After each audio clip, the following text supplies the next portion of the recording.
ఈ మెంతా తుఫాను వల్ల 2 రోజుల నుండి ఎడతెరప లేకుండా వాన పడుతూనే ఉంది. బయట వాతావరణం చాలా చల్లగా ఉందని ఏదైనా కొంచెం స్పైసీగా తినాలనిపించింది.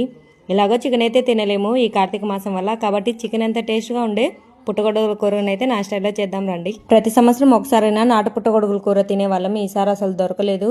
అందుకనే లేని వాటి కోసం ఆరాటపడే బదులు ఉన్నదాంతో సర్దుకుపోవడం మేలు అనేసి ఈ హైబ్రిడ్ పుట్టగొడుగుల కూర అయితే చేశాను.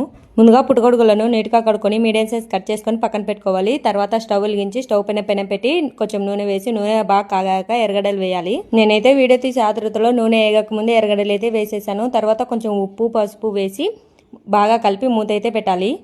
5 నిమిషాల తర్వాత పుట్టగొడుగులలో ఉండే నీళ్ళంతా బయటకైతే వచ్చాయి. తర్వాత అల్లం వెల్లుల్లి పేస్ట్ వేసి కొంచెం కారం, ధనియాల పొడి, కొంచెం మిరియాల పొడి అయితే వేసుకోవాలి. నేను మిరియాల పొడి కొంచెం ఎక్కువగానే వేశాను. ఈ కూరలోకి చపాతీ అయితే చాలా బాగుంటుందని చపాతీ అయితే చేశాను. నేను ఒక పక్క చపాతీ చేస్తుంటే నా బిడ్డ చూడండి బొమ్మ చపాతీని అయితే తయారు చేస్తుంది. నేను చేసే ప్రతి పనిలో పానకంలో పుడకలాగా నా వెనకాలే ఉంటుంది. పుట్టగొడుగుల కూర చపాతీ కాంబినేషన్ ఎంతమందికి ఇష్టమో కామెంట్ అయితే చేయండి. కూర అయితే బాగా దగ్గర పడిపోయింది. లాస్ట్ లో కొంచెం గరం మసాలా, కొంచెం కొత్తిమీర వేసుకుని దించేసుకోవడమే. నా దగ్గర అయితే కొత్తిమీర లేదు, కొంచెం కరివేపాకు ఉంటే వేసాను. ఈ చల్లని వాతావరణానికి చపాతీని తుంచుకొని పుట్టగొడుగుల కూరలు అద్దుకొని తింటుంటే ఉంటది.